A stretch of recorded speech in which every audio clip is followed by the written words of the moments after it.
Salut les amis, comment allez-vous? J'espère bien, sinon chez moi pas mal.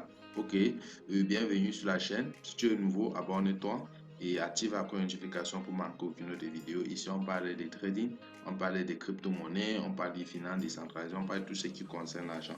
Ensemble, nous faisons les décryptages des pépites pour savoir quand est-ce entrer, si ça vaut même la peine d'entrer et quand est-ce sortir également. Ok, aujourd'hui, je vais vous parler de Terra Luna 2.0. Terra Luna, est-ce que la sortie de cette version 2.0 a eu un impact positif sur tous les investisseurs ou bien sur les investisseurs? Et après sa sortie, est-ce que les investisseurs sont vraiment réjouis? Est-ce qu'ils sont vraiment contents? Est-ce qu'ils sont vraiment enthousiasmés? Est-ce que il y a beaucoup de questions qui se posent autour de cet écosystème et beaucoup sont en attente? Pourquoi? Parce que déjà en passant, nous savons tous le graphe qu'il y a eu sur le Luna, sur la V1, la chute intense, la chute forte qu'il y a eu. Donc, il y a beaucoup des investisseurs, entre guillemets, qui sont en attente, qui observent, qui sont en train de voir et se posent la question, est-ce que ça vaut la peine d'entrer dans ce marché ou bien est-ce qu'il faut rester en attente? Ok, pour moi, d'après mes analyses, la sortie de cette pépite n'a vraiment pas été avec succès. Beaucoup des investisseurs d'ailleurs ont été un peu déçus. Pourquoi? Parce que à la sortie, la pépite est allée jusqu'à 18 dollars et après descendre jusqu'à 4 dollars. Ça veut dire quoi? Si une pépite sort et que ça commence à chuter, ça veut dire quoi? Toutes les personnes qui le détenaient, qu'est-ce qu'ils faisaient?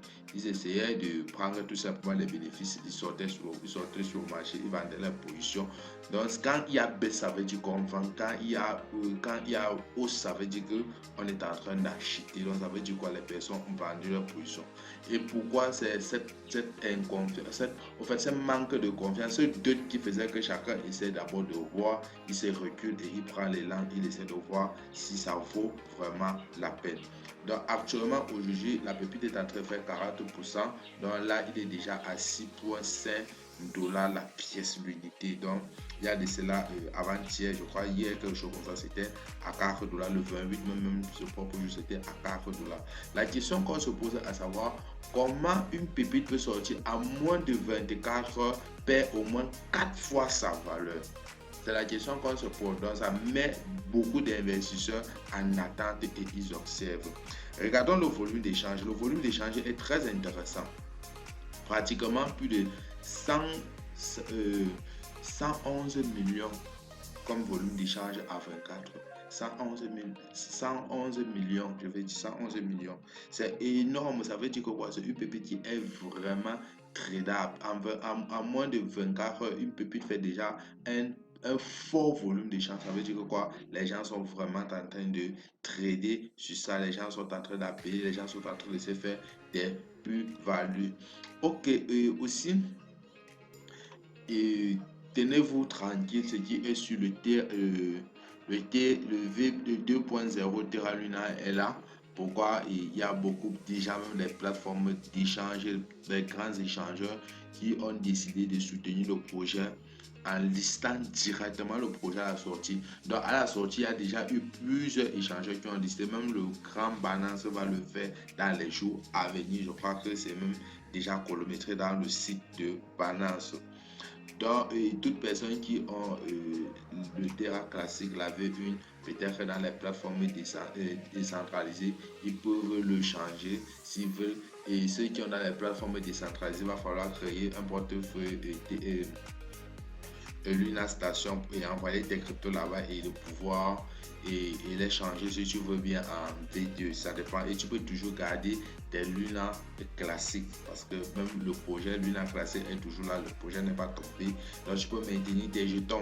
Donc maintenant, au niveau d'échange, si tu veux échanger, tu vas essayer de voir si peut-être tes nombres de pièces de classiques que tu as, ça te donne peut-être 20 dollars et que tu vas changer à Luna V2. Tu vois, la pièce de Luna V2 ici, c'est combien? C'est pratiquement 6 dollars et demi. Et si tu as 20 dollars, tu vas voir que ça va te faire pratiquement 3 pièces et demi ou 4 pièces, moins de 4 pièces quand même. Donc c'est un peu comme ça. Donc c'est à toi de voir. Soit tu gardes tes Luna classiques, soit tu les swap pour avoir les Luna, le Luna V2, je veux dire.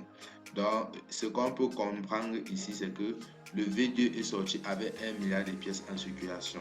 Et ce projet va pomper. Ce projet peut aller concurrencer l'ancien ATH la V1. C'est bien possible. Moi, je vois que c'est un projet qui va pomper, mais ça peut encore descendre jusqu'à 1 dollar avant de pomper. Donc, les gars, c'est mon analyse. C'était tout simplement une petite vidéo. Faites toujours vos recherches avant d'investir dans un projet. Portez-vous bien et la suite au prochain.